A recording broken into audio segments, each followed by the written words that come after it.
أعوذ بالله من الشيطان الرجيم.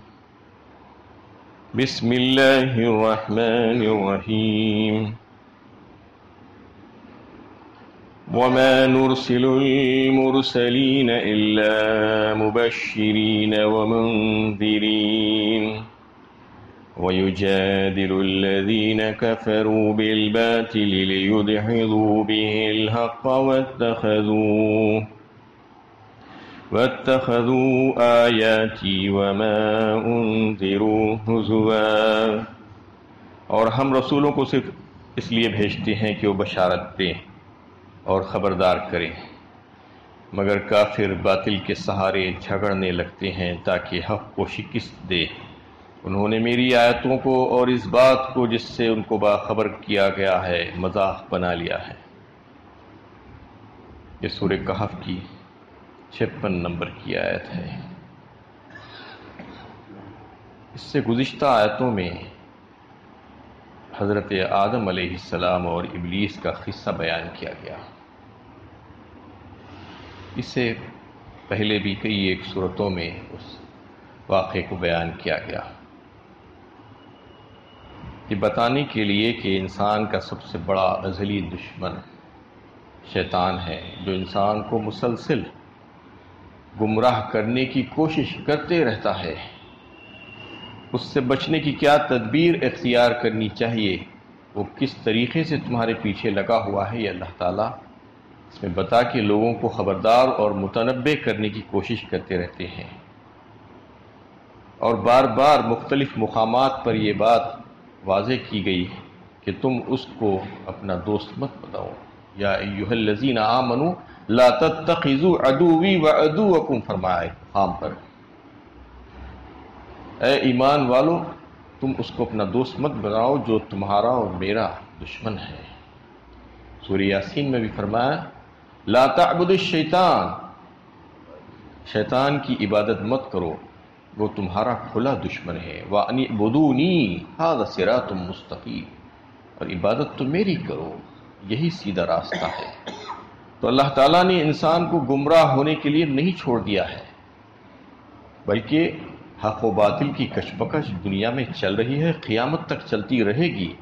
لیکن اللہ تعالیٰ نے حق کا راستہ دکھانے کے سارے انتظامات کیے ہیں، بہترین انتظامات. انسان کو ایسا ہی نہیں چھوڑا کہ جو چاہے کر لو. ہاں، اختیارات دیے گئے ہیں، آزادی دی گئی ہے آزمائش کی خاطر، لیکن اس کو سیدھی راہ بتانے کے بہت سے طریقے اللہ تعالیٰ نے بتا دیے. انسان کو عقل و ہوا ہوش عطا کیے گئے دیگر ساری مخلوقات میں، جس کے ذریعے سے وہ غور و فکر کر سکتا ہے، سوچ سکتا ہے، سمجھ سکتا ہے کہ کیا اس کے حق میں بہتر ہے. اسی طریقے سے کائنات میں اور اس کی خود کی ذات میں بے شمار ایسی نشانیاں اللہ تعالیٰ نے رکھ دی ہے تاکہ وہ اللہ تعالیٰ کو پہچانے، اللہ تعالیٰ کی توحید کو جانے. سنوریہم آیاتنا فی الآفاق وفی انفسہم حتی یتبین لہم انہ الحق. سورہ حامیم السجدہ 25 پارے میں اللہ تعالیٰ نے فرمایا ان قریب ہم انہیں ایسی نشانیاں دکھلائیں گے آفاق اور انفس میں کہ حق ان کے اوپر واضح ہو جائے گا. مطلب یہ ہے کہ جو آنکھیں کھول کر کائنات میں نظر دوڑا کر دیکھتا ہے تو پھر اس کو بہت سی ایسی نشانیاں مل جاتی ہیں جو اللہ کی توحید کو کا تعارف کرانے والی ہے. اور اتنا دور جانے کی ضرورت بھی نہیں ہے، انسان اپنی خود کی ذات میں غور و فکر کر لے اگر تو اس کو پتہ چل سکتا ہے کہ اس کے پیچھے کون سی ہستی کار فرما ہے جو مجھے کہاں سے کہاں پہنچا دی، میں کیا تھا اور آج کیا ہوں. یہ ساری چیزیں اللہ تعالیٰ نے انسان کی ہدایت کے لیے رکھ دی ہے. اب سب سے بڑی ہدایت جو ہے وہ انسان کی، اس کے لیے اللہ تعالیٰ نے کتابیں بھیجی. کتابوں کو بھیجنے کا سلسلہ اللہ تعالیٰ نے جاری فرمایا شروع سے. اور کتابیں خالی صرف ایسے ہی نہیں بھیج دی گئی، کتاب اللہ اور رجال اللہ دونوں کو بھیجا گیا. کتاب جب آئی تو انبیاء کرام کو مبعوث کیا گیا، ان کے اوپر کتاب بھیجی گئی، انہوں نے اس کتاب کو پڑھ کر لوگوں کو سمجھایا تو وہ ہادی ہے اور کتاب راستہ دکھانے والی ہے. تو شروع سے کتاب کے ساتھ ایک انسان کو بھیجا گیا اس لیے کتاب کو سیکھنے سکھانے کے لیے معلم کی ضرورت پڑتی ہے، یہ سمجھ لینا چاہیے۔ لوگ جو یہ سمجھتے ہیں آج کہ بلا معلم کے سیکھا جا سکتا ہے، انٹرنیٹ پہ بہت سی تفصیلات ہے، صرف انٹرنیٹ پہ بیٹھ جائیں گے اگر تو گمراہ ہو جائیں گے۔ اس لیے کہ بنیادی علم چاہیے پہلے آپ کو۔ جب تک کہ آپ کو بنیادی علم نہیں ہے، کئی ایک ایسے دشمنان اسلام کے ویب سائٹس ہیں آج جو بنی ہوئی ہیں جس کا علم ہی نہیں ہو سکتا انسان کو جب تک کہ اس کو بیسکس نہیں معلوم ہے اسلام کے بارے میں۔ صحیح بات کہتے کہتے بیچ میں گمراہ کر دیتے ہیں وہ لوگ۔ یہودیوں کے کئی ایک ایسے سائٹس ہیں آج، ہزاروں نہیں لاکھوں کی تعداد میں۔ تو اس لیے علم حاصل کرنے کے لیے، سچا علم حاصل کرنے کے لیے معلم کے ساتھ بیٹھنا، اس کے ساتھ سیکھنا ضروری ہے۔ اور اللہ تعالیٰ نے یہ سلسلہ جاری فرمایا ان لوگوں کی ہدایت کے لیے کہ کتاب اللہ اور رجال اللہ کا، اور اللہ تعالیٰ کی مرضیات سے واقف کروایا اس کے ذریعے سے، اس لیے کہ اللہ تعالیٰ خود زمین پر آ کر لوگوں کو نہیں کہہ سکتے کہ کیا کرنا ہے۔ نمونے کے طور پر نبیوں کو بھیجا جاتا ہے کہ ان کو دیکھ کر عمل کرو، اور وہ اللہ تعالیٰ کے منتخبہ اور چنندہ بندے ہوتے ہیں، اور وہ کتاب لے کر آتے ہیں اللہ تعالیٰ کی، وہ کتاب کے ذریعے سے لوگوں کو ہدایت کے راستے کی طرف بلاتے ہیں۔ یہ ہے طریقہ لوگوں کو ہدایت دینے کا اللہ تعالیٰ بتا رہے ہیں۔ شیطان کے شر سے محفوظ رکھنے کے لیے اللہ تعالیٰ نے بہترین انتظامات کیے ہیں، لیکن انسان ہے کہ اس پر غور ہی نہیں کرتا، توجہ ہی نہیں دیتا۔ اور اس آیت میں رسولوں کو جو بھیجا جاتا ہے اس کے تعلق سے بتایا گیا کہ ہم رسولوں کو اس لیے بھیجتے ہیں کہ وہ بشارت دیں اور خبردار کریں۔ مطلب یہ ہے کہ رسول کا کام عذاب لانا نہیں ہے۔ لوگ یہ سمجھتے ہیں کہ جب رسول لوگوں کو ڈراتے ہیں کہ دیکھو بات نہیں مانو گے تو اللہ کا عذاب آئے گا، تو اچھا کب آئے گا عذاب، لا کر دکھا دو۔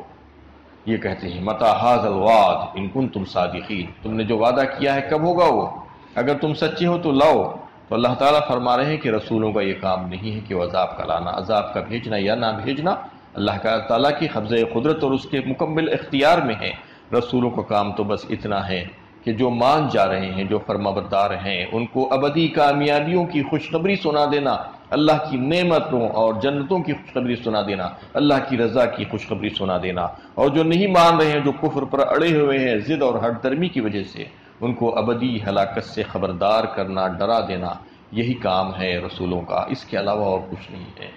وَيُجَادِلُ الَّذِينَ كَفَرُوا بِالْبَاطِلِ لِيُدْحِضُوا بِهِ الْحَقَّ،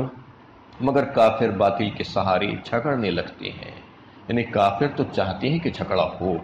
اور باطل سے حق کو مارنا چاہتے ہیں، جبکہ اللہ تعالیٰ حق کے ذریعے سے باطل کو دبانا چاہتے ہیں، کافر اس کا الٹا جانا چاہتے ہیں۔ وَاتَّخَذُوا آیَاتِي وَمَا أُنذِرُوا هُزُوًا، فرمایا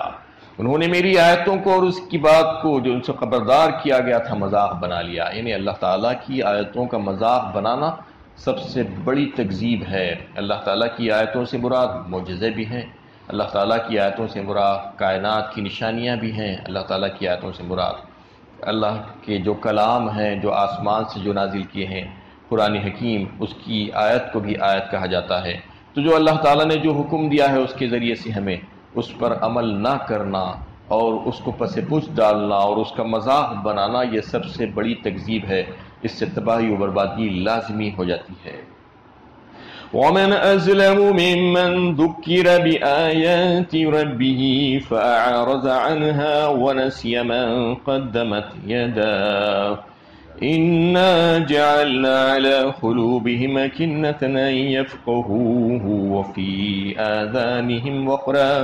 وَإِن تَدْعُوهُمْ إِلَى الْهُدَى فَلَن يَهْتَدُوا إِذًا أَبَدًا، اور اس سے بڑھ کر ظالم کون ہوگا جس کو اس کے رب کی آیتوں کے ذریعے یاد دہانی کی جائے اور وہ ان سے منہ پھیر لے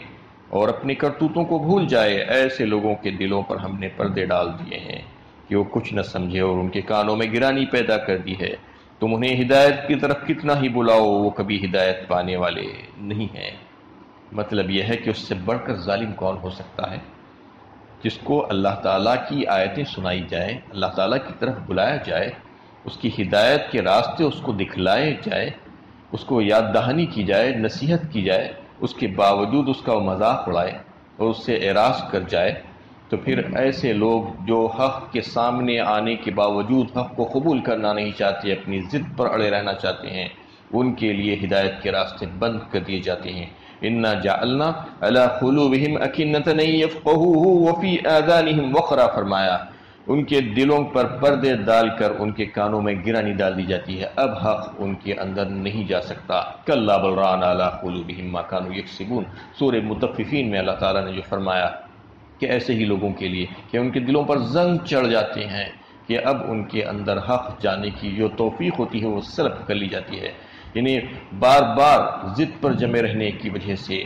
باطل کو لا کر سامنے پیش کرنے کی وجہ سے ان کے، اور حق کو دبا دینے کی وجہ سے، ہدایت کے راستے کو دیکھنے کے باوجود ہدایت کو قبول نہ کرنے کی وجہ سے ان کے دلوں پر پردے ڈال دی جاتی ہیں اور کانوں میں اب گرانی پیدا ہو جاتی ہے۔ اب ان کو ہدایت نہیں مل سکتی۔ وَإِن تَدْعُوهُمْ إِلَى الْهُدَىٰ فَلَن يَهْتَدُوا إِذًا أَبَدًا، تم انہیں ہدایت کی طرف اب کتنا ہی بلا لو، وہ کبھی بھی ہدایت پانے والے نہیں ہیں۔ اللہ تعالیٰ ایسے لوگوں سے ہمیں محفوظ رکھے اور ایسے کاموں سے ہمیں محفوظ رکھے جو حق کو آ جانے کے بعد قبول کرنا چاہیے انسان کو۔ ایک شریف انسان کی جو شرافت کا تقاضا ہے کہ جب حق کو سامنے دیکھ لے تو اس کو فوراً قبول کر لے، اپنی ضد پر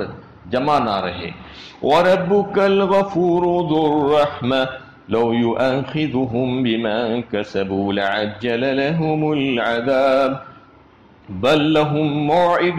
لَّن يَجِدُوا مِن دُونِهِ مَوْئِلًا، اور تمہارا رب بڑا بخشنے والا رحمت والا ہے، اگر وہ ان کے کرتوتوں پر انہیں پکڑتا تو فوراً عذاب نازل کرتا، لیکن ان کے لیے ایک وقت مقرر ہے جس سے بچ کر پناہ لینے کی کوئی جگہ وہ نہ پائیں گے۔ اللہ تعالیٰ بڑا شفیق اور مہربان ہے اپنے بندوں پر، وہ موقع پہ موقع دیتا ہے لوگوں کو، وہ مغفرت والا اور بخشش والا ہے جو اس کی طرف کھینچتا ہے، اپنی قصوروں کی معافی مانگتا ہے، توبہ کرتا ہے تو پھر اس کو معاف کر دیتا ہے، چاہے وہ کتنے گناہ گار کیوں نہ ہو۔ اللہ تعالیٰ سے جب سچی توبہ کرتا ہے تو پھر اللہ تعالیٰ اس کو معاف فرما دیتے ہیں۔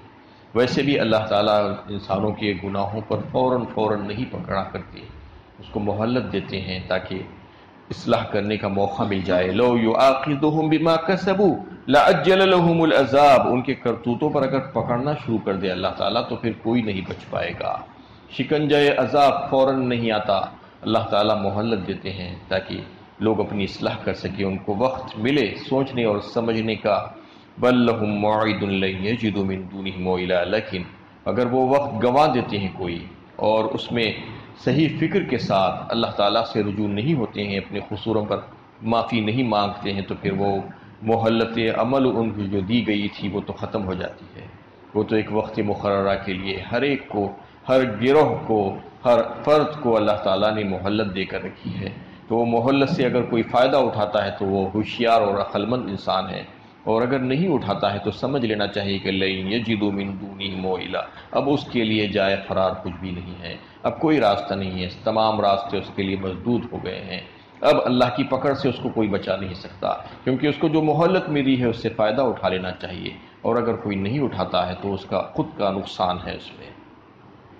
وَتِلْكَ الْقُرَىٰ أَهْلَكْنَاهُمْ لَمَّا ظَلَمُوا وَجَعَلْنَا لِمَهْلِكِهِمْ مَوْعِدًا، اور یہ بستیاں ہیں جنہیں ہم نے ہلاک کر دیا جبکہ انہوں نے ظلم کیا، اور ہم نے ان کی ہلاکت کے لیے وقت مقرر کر رکھا تھا۔ اب اللہ تعالیٰ اس میں کچھ بستیوں کے تعلق سے فرما رہے ہیں۔ قرآن میں جا بجا آپ دیکھیں گے کہ پچھلی قوموں کے حالات اللہ تعالیٰ نے بیان فرمائے ہیں، قوم عاد، قوم سمود، قوم شعیب، قوم لوط، ایسے کئی ایک قوموں کا تذکرہ فرمایا جن پر اللہ تعالیٰ کا عذاب آیا۔ وہ اس وجہ سے آیا کہ وہ خود اپنے آپ پر ظلم کر رہے تھے۔ اللہ تعالیٰ ظالم نہیں ہے، اللہ تعالیٰ کسی پر ظلم نہیں کرتے ہیں، بلکہ اللہ تعالیٰ تو لوگوں کو مہلت اور موقع فراہم کرتے ہیں تاکہ وہ اپنی اصلاح کر لیں۔ یہاں پر فرمایا گیا ہے کہ اللہ تعالیٰ تو ان کو موقع دیے تھے لیکن وہ بستیوں والے تھے کہ سدھرنے کے لیے تیار نہیں تھے اور اپنی اصلاح کرنے کے لیے تیار نہیں تھے۔ ہدایت کے راستے خود بخود وہ اپنے اوپر بند کر لیے، اب ان سے خیر اور بھلائی کی کوئی امید باقی نہیں بچی، وہ جو ہے اپنے آپ کو تباہی کے گڑھے میں ڈال دیے اور ان کی مہلت عمل ختم ہو گئی۔ اب ان کی ہلاکت کا جو ہے وقت شروع ہو گیا، تو پھر ان کو ہلاک ہونے سے کوئی نہیں بچا سکا۔ بالکل ایسا ہی حال تمہارا ہو سکتا ہے اے مکے والو۔ اللہ تعالیٰ اس آخری آیت میں یہ پورے واقعہ بیان کرنے کے بعد کہہ رہے ہیں کہ دیکھو تم ہمارے نبی جو اشرف الرسل ہے، سید الانبیاء ہے، جو تمہاری ہدایت کے لیے بھیجے گئے ہیں، جو تمہیں اچھی اچھی باتیں بتاتے ہیں، تمہیں جہنم سے بچانے کے راستہ دکھاتے ہیں، ہدایت کے راستے پر تمہیں چلانا چاہتے ہیں، بڑے شفیق اور مہربان ہیں، تمہارے لیے بہتری چاہتے ہیں، وہ تمہیں بلا رہے ہیں لیکن تم ان کا انکار کیے جا رہے ہو، اور یہ سمجھ رہے ہو